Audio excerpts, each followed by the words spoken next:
고린도전서 10장 12절 13절 읽겠습니다. 그런즉 선줄로 생각하는 자는 넘어질까 조심하라. 사람이 감당할 시험 밖에는 너희가 당한 것이 없나니 오직 하나님은 미쁘사 너희가 감당하지 못할 시험 당함을 허락하지 아니하시고 시험 당할 즈음에 또한 피할 길을 내사 너희로 능히 감당하게 하시느니라. 아멘. 기도하겠습니다. 아버지 하나님, 이 시간 또 저희를 부르셔서 말씀 앞에 나오게 하심을 감사합니다.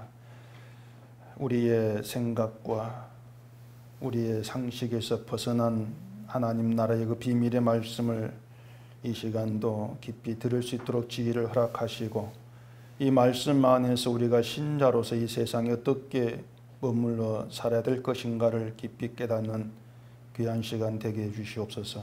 예수님 이름으로 기도합니다. 아멘. 신자에게 있어서 그 삶과 신앙은 서로 분리되어 있는 것이 아니고 일치가 되어 있습니다. 이것은 대개 교회들이 이제 동일하게 가르치는 그런 내용이기도 하죠. 신앙과 삶은 일치가 되어 있다, 하나다, 그런 얘기를 많이 합니다. 근데 이 신앙과 삶이 서로 일치되어 있다고 하는 여기에 대해서 이제 오해들이 좀 많이 있습니다. 가장 큰 오해가 뭔가 하면은 신자의 삶은 신앙과 일치된 가운데에서 신앙을 보여주는 그런 삶이어야 된다, 이런 생각들을 하죠. 그래서 다시 또 얘기하는 것이 신앙인이 아닌 사람에 비해서 좀 더 나은 다른 삶을 살아감으로 인해서 신앙을 삶으로 보여준다, 그렇게들 이해를 많이 합니다. 좀 더 나은 삶을 살아야 된다고 하는 건 쉽게 말해서 이제 뭐 좋은 일도 하면서 착하게 살자, 이러한 의미가 강하게 담겨 있는 것인데, 뭐 좋은 일하고 착하게 살자고 하는 거 그러면 안 된다고 얘기할 사람은 없을 거예요. 그런데 이상한 것이 뭔가 하면은 이 좋은 일 하자, 이러한 일로 인해서 이 문제로 교회가 때때로 의견이 이제 분분해지는 그런 경우가 생기게 되는 겁니다. 제주도에 그 예멘 출신 난민 500여 명이 들어왔다는 거, 올 초에 이제 들어왔다고 뭐 아실 것인데, 그것 때문에 뭐 그들을 난민으로 이제 받아줘야 되는가, 받아지 말아야 되는가, 이런 문제로 의견들이 교회도 분분하다 그래요. 청와대 게시판에도 이제 그들을 받으면 안 된다, 이런 청원에 뭐 벌써 70만 명 이상이 서명을 했다고도 하는데, 어떤 분이 문제를 저에게 질문을 했습니다. 뭐냐면 그분이 다니는 교회에서 그 난민들을 돕기 위해서 헌금을 하기로 했다는데, 그것 때문에 교인들끼리 의견이 이제 나누어가지고 막 분분하고 거의 분란이 생길 정도로 그렇게 되었다는 거예요. 그게 뭐냐면 난민들을 도와주는 것이 사랑을 실천한 교회다운 일이다, 이러한 의견 한쪽하고, 그다음에 난민 문제는 이게 정치적으로 풀 문제인 것이지 교회에 나서가지고 뭐 도와주고 말고 할 일이 아니다, 이런 의견하고 서로 다른 의견이죠. 그러면서 부딪힌다는 겁니다. 그러면서 저에게 묻기를, 교회가 그 난민들을 도와주는 것이 맞습니까? 또 이렇게 또 물어요. 그래 제가 뭐라고 이제 했겠습니까? 뭐 많이 뭐 들어보겠죠, 제 답을. 난민 도와준다 해가지고 교회 되는 것도 아니고, 도와주지 아니한다 해가지고 교회 안 되는 것도 아닙니다. 뭐 그렇게 얘기를 했습니다. 알아먹었을지도 모르겠어요.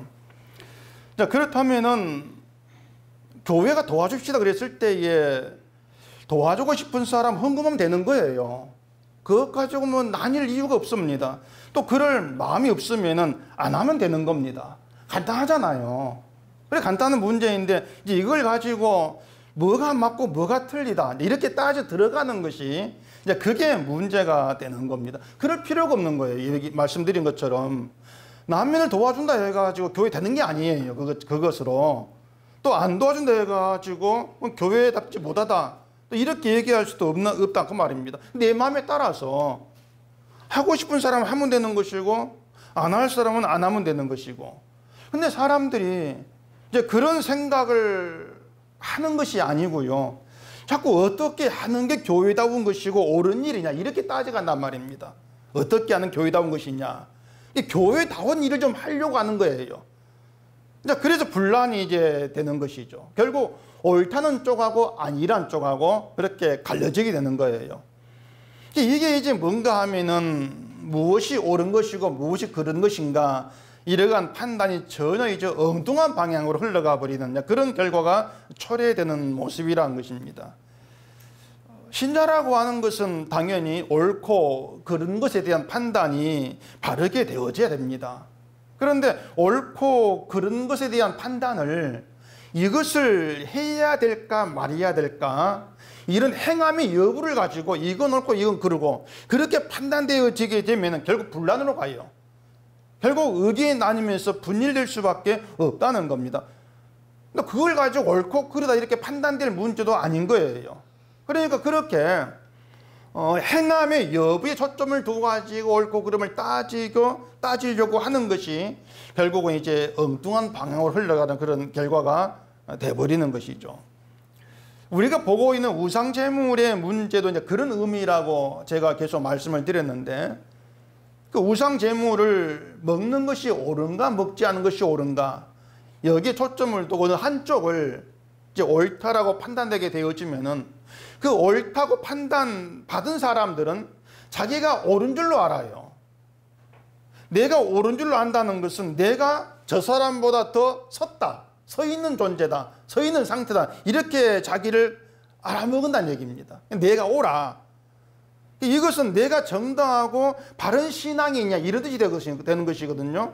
너보다 내가 더 정당히 더 바라, 더 바르다, 이게 바로 뭐냐면 내가 선줄로 생각하는 그런 착각이 되는 겁니다. 이게 신앙의 길을 잃어버리는 그런 게 된다는 얘기죠. 그런데 그렇게 이제 신앙의 길을 잃은 사람 특징이 있습니다. 그 특징이 뭔가 하면은 내가 길을 잃었다는 자체를 모르는 거예요. 내가 길을 잃었구나, 이걸 몰라요. 모르는 정도가 아니고 내가 바른 길로 가고 있다, 이렇게 여기는 것입니다. 그게 선줄로 아는 것이다. 기독교인들 보면은요, 그래요. 무조건 믿으면, 무조건 믿고 내가 잘 되면 된다는 그런 생각이 굉장히 강하게 들어 있습니다. 그래서 목사 말만 잘 들으면 된다, 이렇게도 생각들을 하죠. 네, 저는 그러한 것들이 길을 잃은 것이다, 그렇게 말씀을 드리고 싶은 거예요. 그 12절에서 바울이 그랬지 않습니까? 그런즉 선줄로 생각하는 자는 넘어질까 조심하라. 이 바울의 말을 우리가 좀 잘 봐야 되는데요. 이 바울은 서 있는 자들은 넘어질까 조심해라, 이렇게 말하지를 않습니다. 다시 말해서 소위 그 신앙이 서 있는 상태의 신자에게 하는 말이 아니라는 겁니다. 바울은 선줄로 생각하는 자, 이렇게 얘기해요. 내가 선줄로 생각하는 자, 그들에게 말하는 겁니다. 선줄로 생각한다는 것은 자기가 서 있는 줄로 착각한다는 거예요. 한마디로 말해서 내 신앙이 옳고 바르고 제대로 가고 있다고 자기를 이렇게 간주하고 신앙이 좋은 사람인 것처럼 행동을 하는 그런 사람을 지칭해서 한다, 이렇게 보시면 됩니다. 근데 이들이 실제로 서 있는 상태가 아니란 얘기입니다. 여러분이 아셔야 될 것은요, 신자라고 하는 사람들 가운데에서 멀쩡히 서 있는 상태의 사람은 없습니다. 아무도 없습니다. 만약에 서 있는 상태의 신자가 존재하고 있다면 넘어진 상태의 신자도 있다는 뜻이 돼요. 그렇기 때문에 신자는 서 있는 자와 넘어진 자로 구분될 수밖에 없습니다. 그럼 또 한 가지, 뭘 가지고 서 있다고 봐야 되겠습니까? 뭘 어떻게 하는 게 서 있는 신자, 이렇게 판단할 수 있냐, 그 말입니다.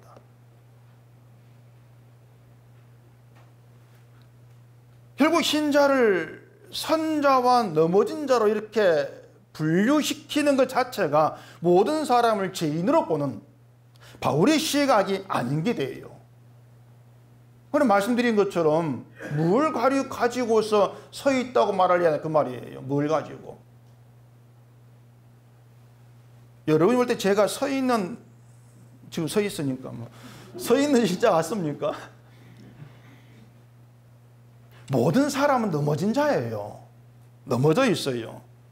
내가 넘어진 상태고 넘어진 자로 예수를 만나게 될 수밖에 없다는 겁니다. 서 있는 자로 예수를 만나는 게 만약에 서 있는 사람이 예수를 만난다면 내 발로 가서 만날게 이렇게 나온단 말이죠. 내가 서 있으니까.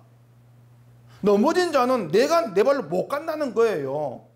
그러면 예수님을 만나는 것도 예수님 내게 만나주는 것이 내가 내 발로 못 가. 이렇게 나와지지 않겠습니까? 그게 신앙인 것이거든요. 그래서 신자라고 하는 것은 서 있는 사람이 신자다. 이건 엉터리고요. 내가 넘어진 상태고 넘어진 자로 예수를 만날 수밖에 없다는 걸 아는 사람입니다. 그 사람이 신자인 겁니다. 자, 제가 아까 신앙과 삶은 일치되어 있다고 말씀을 드렸는데 신자의 삶에서 여러분의 삶에서 그 신앙이 드러나야 되는 것이 뭔가 하면은 넘어진 자로 살아가는 겁니다. 그게 여러분 삶이 돼야 돼요. 넘어진 자로 살아가는 것. 나는 넘어진 자다. 나는 선자가 아니야. 이것이 그 삶에서 나타나줘야 될 그런 문제가 된다 그 말입니다. 이런 점에서 신앙과 삶이 일치되어 있다 이렇게 말씀을 드린 것이지 뭐 옳은 일을 내가 함으로써 신앙을 증거하라 이런 의미의 일치를 제가 말씀드린 것은 아닌 거예요. 내가 넘어진 상태의 사람이다. 이걸 안다면은 신앙이라고 하는 게 내가 무조건 믿는다고 해서 되는 것이 아니라는 것 눈치챌 거란 말입니다. 내가 넘어진 자인데 무조건 믿는다 될 게 뭐가 있습니까? 그러니까 넘어진 상태의 사람이 예수를 믿는다는 것부터가 가능한 일이 아닌 것이거든요. 이러한 신자는요, 나로부터 나와지는 것, 그 어떤 것도 이건 괜찮은 것, 이건 의로운, 옳은 것, 그렇게 판단치를 못해요. 또 그걸 가지고 난 다르다, 이런 생각도 하지 않게 되는 거예요. 그게 신앙의 일치된 삶이에요. 나를 다른 사람과 다르게 보지 않게 되어지는 거. 자, 선주를 생각하는 자는 넘어질까 조심하라 하는데 조심하면 안 넘어집니까, 여러분? 내가 선줄로 생각하는 것일 뿐이지 실상은 넘어진 자라 있습니다. 조심해봐야 이미 넘어진 상태예요. 조심해봐야. 근데 넘어질까 조심함으로 인해서 한 가지 알게 되는 게 있습니다. 그게 뭐냐면 내가 넘어지지 아니하려고 장애물이 있나 살필 것이고 조심하게 되어지면서 내가 넘어진 자였구나 걸 알게 되는 거예요. 그러니까 넘어질까 조심하는 것조차 없으면 장애물이 뭔지도 모르는 거예요. 그냥 가는 것이죠.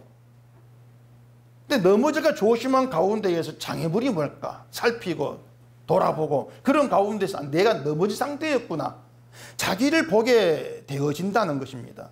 바꾸어 말하면은 넘어질까 조심하는 것 자체가 없으면은 넘어지는 것이 무엇인지도 모른 채 선줄로 말고 살아간다 그 말이에요. 넘어진 게 뭔지도 모르는 거예요. 이렇게 말씀드려도 뭐 내가 과연 넘어진 자인가 이런 의구심이 뭐 사라지지를 않을 겁니다. 뭐 교회 출석 잘하고 있고 예배도 잘 드리고 있고 양식껏 잘 살고 있는데 이런 나를 넘어졌다고 할 수가 있을까? 뭐 그런 의심이 있을 수가 있죠. 자, 그러면은 이런 생각해 보십시오. 자, 여러분이 집을 팔았습니다. 집을 팔았는데 며칠 뒤에 집값이 2배로 뛰었습니다. 며칠 뒤에. 어떻겠습니까? 뭐 그런 게 없어서 모르겠지만 뭐 뻔하거든요. 집 한 걸 땅을 주고 후회할 겁니다. 부부싸움하고 내가 집 팔았더니 안 말렸노 그러면서 평소에는 하나님의 뜻도 얘기하고 또 모든 게 하나님의 뜻대로 되어지는 것이다 그렇게 잘 얘기했는데 막상 그런 상황을 딱 겪게 되어지면은 하나님의 뜻대로 된다는 것도 생각이 안 나는 거예요. 집 한 것도 하나님 뜻대로 된 것이고 옳은 것 한 뜻이야. 이게 생각이 안 나는 거죠. 설령 옆에서 누군가가 다 주의 뜻입니다 이렇게 말하면 그것도 말이라고 하나. 당신 문장 쉽게 말하지 마라. 짜증이 팍 나면 화를 낼 거란 얘기예요. 네가 한번 겪어봐라 말이죠. 그런 상태가 뭐 예를 들었지만은 우리 삶에 그런 문제가 수두룩하지 않습니까? 그러한 상태가 서 있는 것입니까? 넘어진 것입니까? 넘어진 거죠. 그래 교회와 연관해가지고 자기를 보지 마시고요. 우리가 실제 살아가면서 천국도 얘기하고 주의덕도 얘기하고 이 세상 자체가 하나님이 일하신 세상 이렇게 얘기하고 있는데 그 세상 속에서 과연 내가 모든 걸 주께 맡겨 살아가는가 이것 하나 본다 할지라도 우리 넘어진 자예요. 선제로 살지를 않고 있다는 얘기입니다. 이제 아시겠죠? 또 뒤에 13절 바울이 이렇게 얘기합니다. 사람이 감당할 시험 밖에는 너희가 당한 것이 없나니 오직 하나님 미쁘사 너희가 감당하지 못할 시험 당함을 허락하지 아니하시고 시험 당할 즈음에 또한 피할 길을 내사 너희로 능히 감당하게 하시느니라. 자, 선줄로 생각한 넘어지가 조심하라 이 말 뒤에 시험에 대한 얘기를 해요. 이것도 보면 앞뒤가 좀 연결이 안 되는 난데없이 등장하는 말처럼 들립니다. 왜 갑자기 시험을 얘기하지? 근데 또 바울의 이 말을 우리가 가만히 생각해 보면은요, 우리가 시험 당해도 걱정할 게 하나도 없을 것 같아요. 왜냐하면 일단 우리가 감당하지 못할 시험 당함을 하나님 허락지를 아니하신다고 합니다. 그러니까 우리가 감당할 시험만 하나님이 허락하는 뜻이죠. 우리가 감당할 시험만. 그렇다면은 그 시험을 이기지 못하고 뭐 넘어진다는 그런 경우는 없다는 뜻이 되는 거예요. 다 감당할 것이니까. 또 피할 길을 내신다고도 합니다. 시험 당해도 하나님께서 피할 길을 준다. 그럼 그걸 피하면 되잖아요. 그렇기 때문에 시험에 대해서 걱정할 것이 없다 해도 틀린 말은 아닐 거예요. 목사들이 다 그렇게 얘기를 하고 있습니다.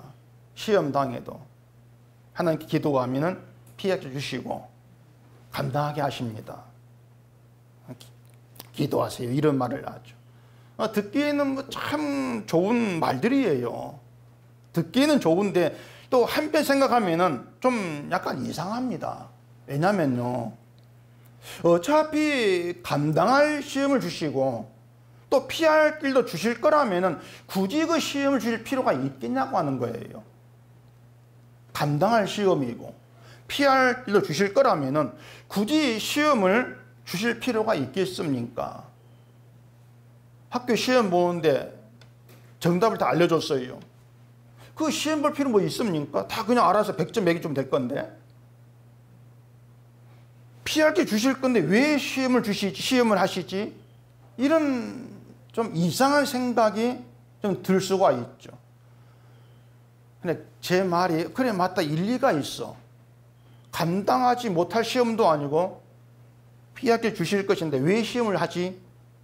이게 좀 맞다 생각되신다면 이제부터 제 말로 집중을 좀 하셔야 됩니다. 자, 피할 게 주실 거라면은 아예 시험 받지 않게 하시면 안 되는가? 이런 경우가 성경에 수없이 많이 나옵니다. 자, 수요일 날 출애굽이 하고 있는데 하나님께서 이스라엘을 출애굽하게 해서 약속의 땅에 데려가십니다. 이스라엘이 광야에서 실패를 해도 하나님은 그들을 약속의 땅으로 집어넣을 겁니다. 그러면은 자, 어차피 하나님이 약속대로 이스라엘 그들을 약속의 땅으로 들어가게 하실 거라면 굳이 광야로 데려가실 필요가 있을까 하는 생각도 해볼 수가 있어요. 이게 아까 그 시험에 대한 생각 같은 겁니다. 자, 또 있습니다. 주일로 욥기 하고 있죠. 자, 욥이 고난받으면서 인내한 것도 아니고 원망하지 않은 것도 아니에요. 근데 욥기 마지막에 가면은 갑절액을 주십니다. 그게 욥이 그 고난 가운데에서 인내하고 잘 견뎌가지고 그 보상으로 주신 것이 아니에요. 그 욥은 잘한 게 아무것도 없어요. 한 건 한탄과 절망과 원망, 불평 이것밖에 없습니다. 근데 갑절 주셨단 말이에요. 그러니까 이것도 보세요. 이왕 그럴 거 욥이 잘한 것도 없는데 갑절 주실 거 아예 처음부터 고난 안 주면 안 됩니까? 그란 말이죠. 아예 처음부터 고난 안 주면은 뭐 복잡할 것도 없고 좀 그럴 게 아니겠냐는 그런 생각이 들 수 있단 말입니다. 사도행전 14장에 이런 내용이 있습니다. 14장 21절이니까 들어보십시오. 제자들의 마음을 굳게 하여 이 믿음에 머물러 있으라 권하고, 또 우리가 하나님의 나라에 들어가려면 많은 환난을 겪어야 할 것이라 하고, 이런 내용이 있습니다. 하나님 나라에 들어가려면 많은 환난을 겪어야 할 것이다. 하나님의 나라는 예수 그리스도를 믿음으로 들어갑니다. 믿음도 하나님의 선물이고 은총이라고 이렇게 얘기합니다. 우리 힘으로 들어갈 수 없는 게 하나님의 나라입니다. 그러면은 하나님의 선택과 하나님의 선물로 믿음으로 인해서 그 나라에 들어갈 것인데, 굳이 그 나라에 들어가려면은 환난 겪어라. 그 환난 겪게 할 이유가 뭐냐고 하는 거예요. 우리가 환난을 겪어가지고 사람이 달라진다면은 좀 달라지게 해서 천국 들어가게 해줄게, 뭐 이렇게 연결될 수가 있는데, 환난 겪는다 해가지고 사람이 달라지는 것도 아니고 신앙의 월등히 뛰어 좋아지는 것도 아닌 거예요. 네가 고난을 잘 이기면은 갑절의 상을 주겠다고 약속을 했으면은 고난의 명분 찾을 수가 있죠. 광야에서 인내하고 하나님 잘 섬기면은 약속의 땅 줄게, 이런 계약이 있다면은 광야를 이끄신 명분이 있다는 얘기입니다. 근데 그렇게 됐을 때 결과는 욥의 갑절에 그것도 없을 것이고 이스라엘은 광야로 못 들어가죠. 왜냐하면 그대로 못할 것이니까. 그래서 하나님의 일하심 생각하면 헷갈리기만 해요. 정말 헷갈립니다. 그런데 이제 여기에서 헷갈릴 수밖에 없는 이유가 있습니다. 자, 시험을 피할 길을 주실 거라면은 아예 시험 주지 않으면 안 됩니까? 그 생각 중심에 뭐가 있습니까? 그 생각 중심에 바로 여러분 자신이 들어있어요. 내가 그 생각 중심에 있단 말입니다. 우리는, 인간은요, 내가 복받고 구원받고 천국 가는 것만 생각합니다. 그게 관심의 전부입니다. 고난이나 시험이나 시련, 이런 건 될수록 없이, 그런 것들은 내가 받지 않고 편안하게 살다가 천국 가면 좋겠다는 그 생각이 자리하고 있습니다. 죽는 것도 자는 게 편히 갔으면 좋겠다는 그 생각도 저에게도 있고 여러분에게도 있겠죠. 자는 김에 갔으면 좋겠다는 그 생각들. 그러다 보니까 내가 신앙생활을 잘하면은 하나님께서 나를 그렇게 하지 아니할까 하는 기대가 또 거기에 들어있는 거예요. 신앙생활 잘하면은 시련과 환난, 고난, 그것보다도 복받고 잘 살게 하다가 천국 들어가게 하시지 아니할까. 그게 뭐냐면은 하나님의 뜻에는 무관심한 사람이 자기를 위한 자기 중심적인 생각에 붙들려 있단 말입니다. 그래서 시험 안 주면 안 됩니까? 그건 내가 들어있는 거예요. 왜? 시험에 힘든 걸 생각하니까 그 힘든 건 안 받고 편안하게 살다가 천국 가고 싶다, 이 본성이 튀어나오고 있는 거예요. 내가 누구이고 내가 어떤 상태에 있는가 하는 것은 다 덮어버리고 나 예수 믿으니까 천국 보내주세요, 이런 고집만 부리고 있는 거죠. 이제 거기에 한 개 더 추가해가지고 좀 더 잘 믿을 거니까 복받고 편히 살게 해달라, 한 개를 더 얻는 것이죠. 결국 여러분, 시험이 뭐냐면요, 잘 믿겠으면 이게 시험이에요. 이게 뭐냐면 내가 잘 믿으면 이렇게 되지 아니할까, 내가 잘 믿으면 내가 원하고 기대한 것을 내가 얻지 아니할까, 그게 시험이란 얘기예요.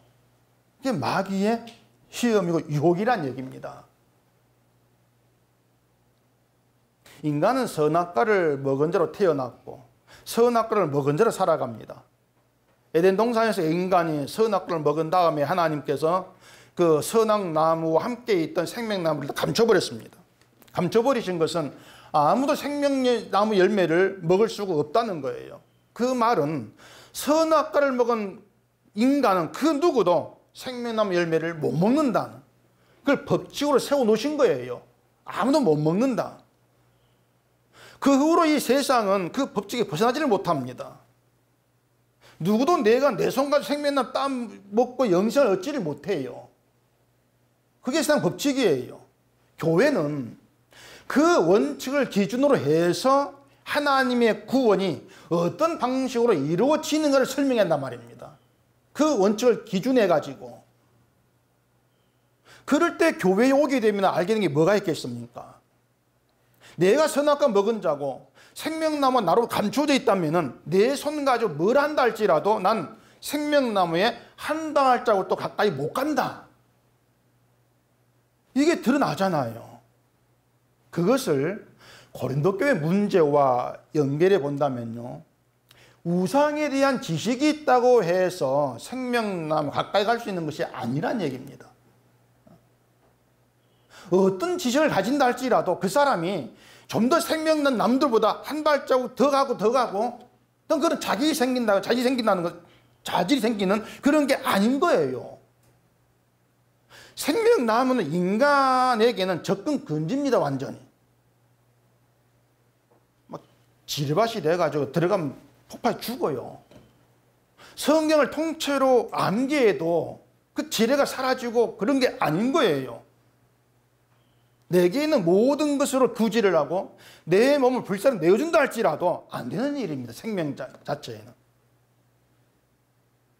근데 고린도 교회의 어떤 사람들은 내가 우상에 대한 지식이 있고 그 재물을 내가 먹을 수가 있다, 나는 이래. 자기 신앙으로 과시를 해버린 것이죠. 그게 뭐냐면 구원의 원칙이 무시가 되는 거예요.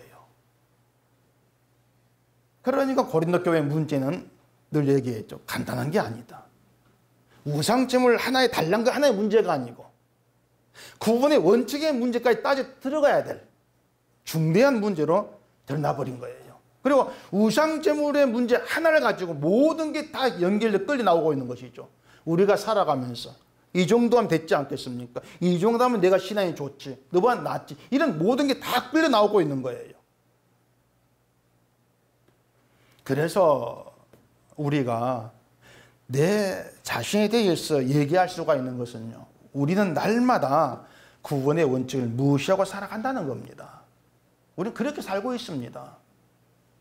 날마다 구원 원칙을 우리가 무시하고 살아갑니다. 그렇게 구원의 원칙이 우리에게 무시가 될 때 우리에게 나와지는 건 내 과시고 내 우월이에요. 그래도 내 믿음이 이 정도라는 거죠. 뭔가 내가 남들보다 잘한 게 있고 뭔가 나은 것이 좀 있고 안다고 좀 여기 생각되는 게 있으면은 그게 나도 모르게 나의 과시로 드러나는 거예요. 그것이 넘어지는 겁니다. 넘어진 상태인 것이고 결국은 나를 그렇게 넘어뜨리고 있는 것이 바로 내 자신이다. 내가 나의 장애물이에요. 여러분 자신의 장애물이라 그 말입니다. 남들이 아닌 거예요. 우상을 하는 지식이 있다고 해서 사람이 달라지는 게 아니다겠죠. 그러니까 우상에 대한 지식을 내가 담고 있다고 해서 내가 다르게 의미 있는 그런 존재가 되는 것이 아닌 거란 말입니다. 거기에다가 모든 걸 다 연결하시면 돼요. 여러분들이 내가 이것만 있으면, 이렇게만 하면 신앙이 좀 나아지지 않겠는가, 이렇게 여겨지는 것들을 다 연결해 보세요. 뭔가 하나라도 여러분을 내가 이걸 했기 때문에 내가 의미 있게 되고 가치 있게 되어지고 그렇게 해서 내가 천국에 들어가 유리하게 되어지고 그런 것들이 있는가 생각해 보시라 그 말입니다. 아무것도 없습니다. 제가 30년 40년 목사직을 해도 천국에는 아무런 효능이 없는 거예요. 그래서 신자가 교회로 와가지고 말씀 앞에 앉아서 확인하게 되어지는 것은요, 내게 있는 것 중에 어느 것 하나도 쓸모없는 것이다. 쓸모 있는 것이 하나도 없다. 이게 확인되는 거죠. 그게 확인되어지면은요, 쓸모 있고 신앙 좋은 사람으로 내가 드러나고 싶어 했던 그것이 선줄로 생각했던데 착각이었구나. 이게 넘어진 것이었는데 그걸 알게 되어져요. 그걸 알라고 시험을 허락하신다는 얘기입니다. 그걸 알라고. 전도서 3장 보십시다. 전도서 3장 18절. 내가 내 마음속으로 이르기를 인생들의 일에 대하여 하나님이 그들을 시험하시리니 그들이 자기가 짐승과 다름이 없는 줄을 깨닫게 하려 하심이라 하였노라. 자, 하나님이 시험을 하시는데 시험하신 이유가 짐승과 다를 바 없음을 깨닫게 하기 위함이다. 내가 짐승과 다를 바가 없구나. 이걸 아는 그 낮은 자리까지 낮추기 위해서 시험을 하신다는 겁니다. 자, 하나님이 너희가 감당하지 못할 시험당함을 허락하지 않으신다고 했죠. 우리의 신앙 수준 보시고 그 수준에 따라서 시험을 감당할 만큼 그렇게 어떤 시험하신다 뜻이 아닌 거예요. 시험을 감당하는 것은 우리 실력이 아닌 겁니다. 우리 실력이 아니고 하나님께서 피할 길을 주시기 때문에 감당이 되는 거예요. 피할 길 때문에. 하나님이 준 피할 길에 있으면 시험이 감당이 되는 거예요. 나 때문이 아니고 피할 길 때문에. 그 피할 길이 바로 그리스도란 얘기란 말입니다. 자, 우리가 예수님을 알게 되었어요. 예수님을 알게 되어지면 우리에게 어떤 현상이 있게 될 것 같습니까? 자, 하나님이 우리를 예수께로 인도했습니다. 예수께로 인도한 것이 단순히 우리 구원을 위해서냐? 아닌 거예요. 신명기 8장 2절 보면은 하나님께 이스라엘을 40년간 광야길을 걷게 하신 이유를 얘기했습니다. 그 이유가 뭔지 기억하십니까? 너를 낮추시며 너를 시험하사 명령을 지키는지 안 지키는지 알려 하심이라. 그게 광야길로 인도한 40년의 기간의 의미예요. 너를 낮추고 네가 명령을 지키냐 안 지키는지 알려 하십니다. 하나님이 이스라엘이 명령을 지킬지 안 지킬지 몰라서 확인하려고 광야길을 보냈겠습니까? 아시는 거죠. 그게 바꾸고 말하면은 40년의 광야길을 통해서 이스라엘로 하여금 자기들이 하나님 명령을 지킬 수 없는 자라는 것을 알게 하겠단 말이에요. 그걸 드러나게 해서 자 봐라, 너희는 명령을 못 지켜. 그걸 알게 하겠다는 것이죠. 하나님 명령을 지키지를 못한 자라면은 짐승보다 나을 게 없는 거예요. 그 상태 자체가, 그 존재 자체가. 간혹 우리가 누군가를 보고 짐승보다 못한 놈, 뭐 이런 말을 하기도 합니다.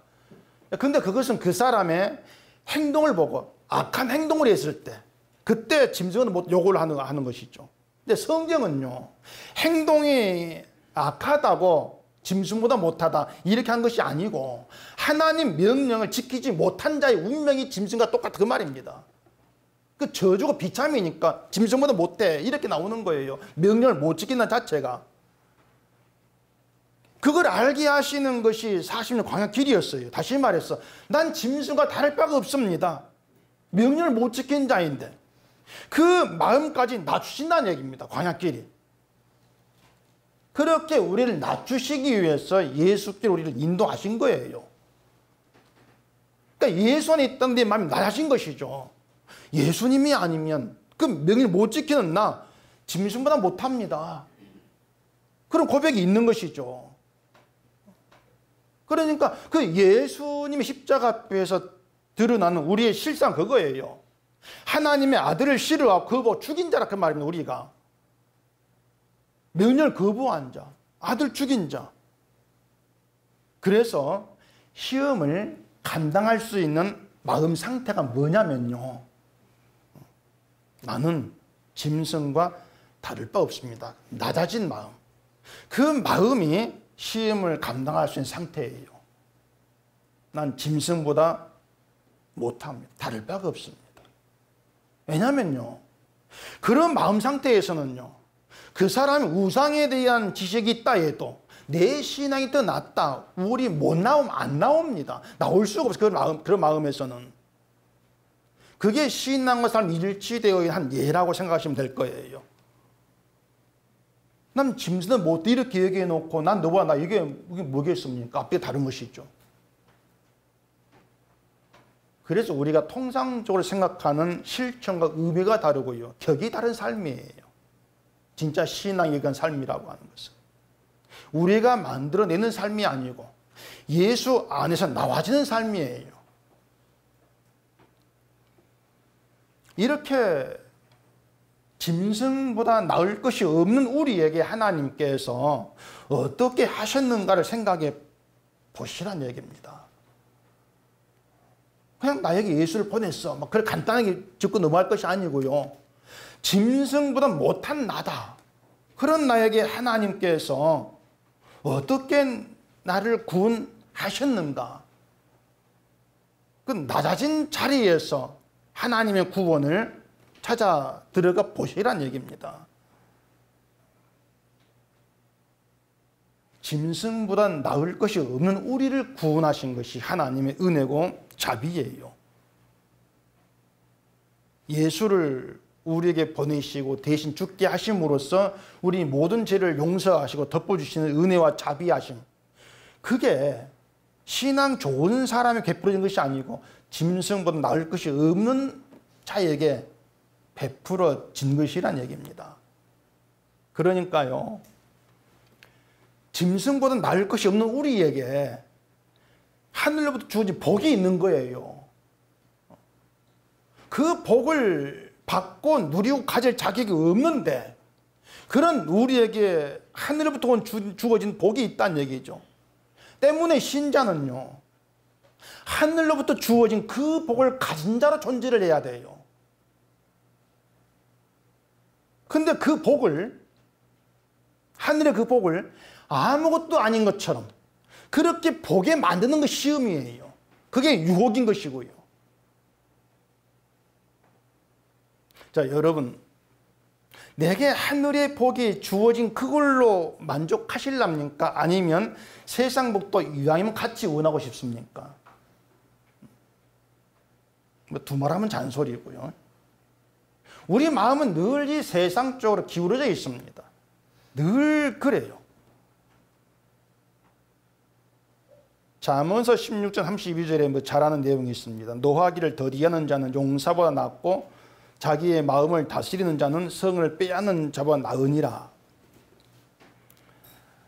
이 구절 때문에 또 뭐 노하기를 더디합시다, 화를 내지 말자 말은 아니에요. 노하기를 더디합시다, 그러고 또 마음을 다스립시다, 이런 말들을 하고 있는데, 자, 노하기를 더디하는 자가 뭐보다 낫다고요? 용사보다 낫다 그러는데, 여러분 볼 때에는 누가 더 낫습니까? 여러분 어느 쪽의 사람이 되고 싶습니까? 자기의 마음을 다스리는 자는 성을 빼앗는 자보다 낫다, 이렇게 말하는데 여러분은 그 둘 중에 어떤 사람이 되고 싶습니까? 내 마음을 다스릴 줄 아는 사람입니까? 성을 빼앗는 자입니까? 어느 쪽이에요? 성 빼앗는 거죠. 답을 좀 빨리빨리 하세요. 망설일 필요 없습니다. 내 마음을 다스리는 노하기를 더디한다면 들을 말은요, 아마 주변 사람들에게 참 성격, 이런 말을 들을 겁니다. 성격 참 좋다. 반면에 전쟁에 가가지고 성을 빼앗고 영토를 확장시킨 승리자, 그 용사라면요, 나라가 영웅으로 대접을 합니다. 요즘 베트남에서 인기 있는 분이 박항서 축구 감독이잖아요. 그 사람이 뭐 자기 마음을 다스리고 노하기를 더디해서 인기 있는 건 아니지 않습니까? 그 베트남 실력 없는 그 축구팀을 이기는 실력 있는 자로 만들어놨기 때문에 온 나라에 막 영웅으로 떠받고 있는 거예요. 사람이 추구하는 것, 내 속에 욕구가 추구하는 것은요, 뭐 노하기를 더디하고 사람 욕구가 아닙니다. 용사예요. 성을 빼앗는 영웅 되는 거예요. 그런 우리가, 그게 우리인데, 그런 우리가 단지 하늘의 복이 내게 있다는 것으로 감사합니다. 기뻐합니다. 그러면서 세상에서 성공하는 사람 내가 더 낫다, 그럴 수 있겠네 얘기입니다. 우리 그렇게 안 됩니다. 그래서 항상 더 나은 자 되고 싶어하는, 이 세상에서 이름 떨친 그런 자리 있고 싶어하는 그런 나 때문에, 그런 우리 욕구 때문에 하나님이 준 하늘의 복이 우리에게서 복으로 대접 못 받고 있는 거예요. 우리가 하늘의 복을 복으로 대접 안 하고 있다는 얘기입니다. 인정하십니까? 대접 안 해요. 그래서 더 나은 자 되고 싶어하는 욕구를 가지고 살아가는 여러분 자신이 여러분을 시험에 들게 하고 넘어지게 하는 장애물이다 그 말입니다. 누구 탓하지 마세요. 여러분 자신이에요.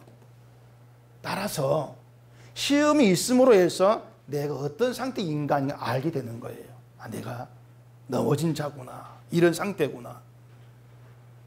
우상은 아무것도 아니라는 지식 좀 있다고 해가지고 우상점을 내 맘대로 막 보라고 먹으면서 먹지 못한 사람들을 성 지식도 없고 복음도 모르고 무시하고 그랬는데 알고 보니까 내가 짐승보다 못한 자였구나 알아채는 것이죠.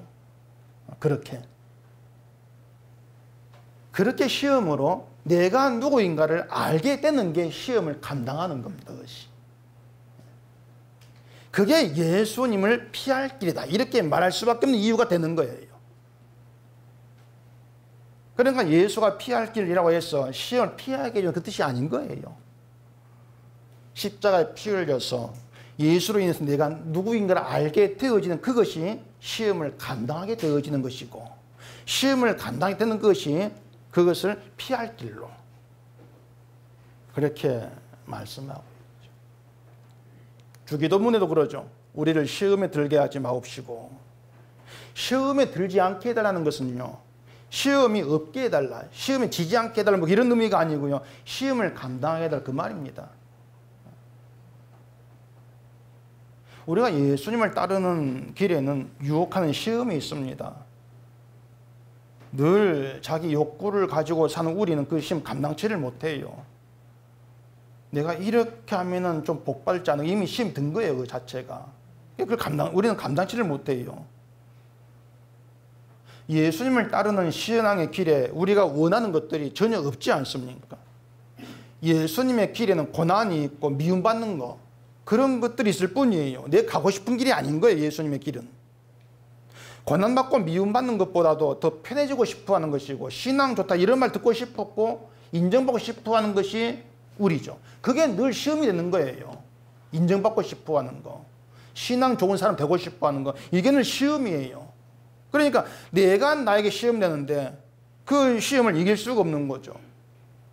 그렇게 예수님 우리를 알기에 시험에 들게 하지 마옵시고 기도하라고 하신다는 얘기입니다.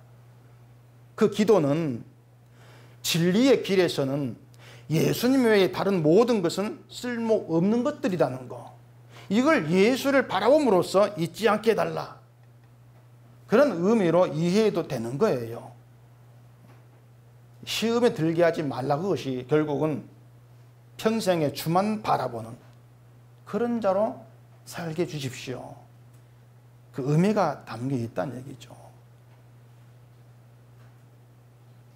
히브리서 2장 18절에 또 이런 얘기 있습니다. 그가 시험을 받아 고난을 당하셨은즉 시험 받는 자들을 능히 도우실 수 있느니라. 예수님이 사탄에게 시험 받았죠. 근데 사탄이 예수님에게 제시했던 것이 우리가 갖고 싶어하는 것들이에요. 그 말은 우리가 평소에 바라고 생각하고 살았던 것들이 마귀의 마음과 같다는 겁니다. 그런데도 우리는 마귀에 대해서 별로 신경들을 안 씁니다. 뭐 별로 알고 싶어 하지도 않습니다. 그 사탄이 예수님을 시험한 것은 인간의 기본적인 욕구를 이용한 것입니다. 예수님이 배고픈 상태일 때 돌로 떡을 만들어 먹으라고 했지 않습니까? 예수님에게는 능력으로 돌로 떡을 만들어서 너 배고픔 해결해. 그게 시험이었습니다. 마귀가 돌로 떡을 만들어 먹어 이게 아니에요. 예수님에게 너 능력이 있잖아. 돌로 떡을 만들어 먹으면 되지. 그게 시험했던 그게 뭐냐면 능력을 자기 문제 해결을 위해 사용해봐라 그거였습니다. 그 능력을 네 문제를 위해 사용해 그거예요. 그런데 예수님은 밥 먹지 않은 배고픈 그런 문제를 해결하기 위해서 오신 것이 아니었단 말이에요. 그래 그 능력을 내 문제 해결하기 위해서 사용치를 않으신 것이죠.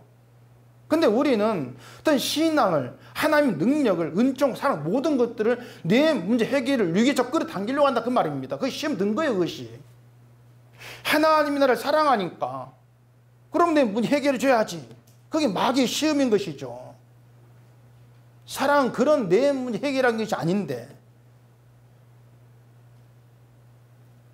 두 번째 시험이 성전 꼭대기로 데려가서 뛰어내리라 그러지 않습니까? 높은 성전 꼭대기에 뛰어내려도 말씀에 기록된 것처럼 천사가 보호에는 안 죽을 거야. 그걸 보이라는 겁니다. 그건 뭐냐면 성경들의 바라 그거예요. 성경에 이렇게 말이 있으니까 네가 해가지고 한번 성경을 그대로 보여봐. 결국은요, 성경대로 실천하고 말씀대로 살아가지고 내가 증명하겠다, 신자됨을 보이겠다는 것도 사탄의 시험인 것이죠. 성경대로 실천하겠다 했는데 안 돼요. 안 되니까 난 천국 못 갈 것 같아. 낙심하고. 이러한 것들이 사탄의 시험에 제대로 낚여 있는 거란 말입니다. 좀 그런 것들을 간파할 수 있어야 돼요. 예수님의 시험은요, 우리는 시험을 못 이긴다는 것을 보여주고 계시는 겁니다. 너희가 이런 시험 이길 수가 있어 묻고 있는 거예요. 우리가 시험을 못 이기니까 결국 우리는 시험을 이기신 예수만 붙들 수밖에 없다는 얘기입니다. 그게 주의 백성이란 뜻이에요. 예수만 붙들 수밖에 없게 만들어내시는 거. 이것이 시험 받는 자들에 대한 예수님의 도우심이에요. 우리를 도와서 시험을 이길 능력을 준다. 그게 아니란 얘기입니다. 자꾸 오해들을 한단 말이에요. 시험을 이긴다 그 얘기는 우리가 주를 바라보는 것밖에 없어요. 주가 누구신가? 내가 그 예수 안에서 주님 피에 공론한 산다. 나에게 가치는 게 아무것도 없어. 그 자리에서 주님의 것만이 가장 귀해. 그렇게 주를 바라보는 것, 시험을 간다고 이기는 것이기 때문에 그렇게 주를 바라보게 하시는 것이 주의 도우심이란 얘기입니다.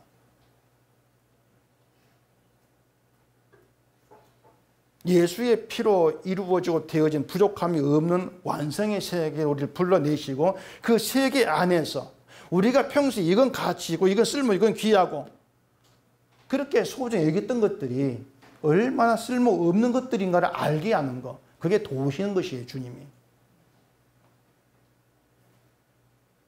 십자가 죽으실 때 외쳤던 다 이루었다.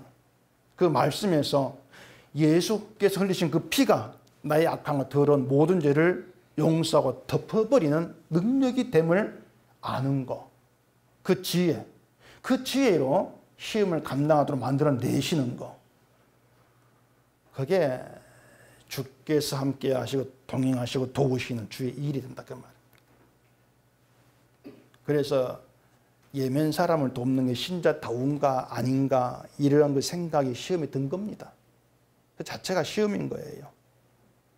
그 시험을 감당한다는 것은 도와도 돕지 아니해도 나는 예수 안에서 주로 말미암아 천국 가는 존재일 뿐이다. 그걸 아는 거죠. 돕고 싶다? 도우면 되는 것이고요.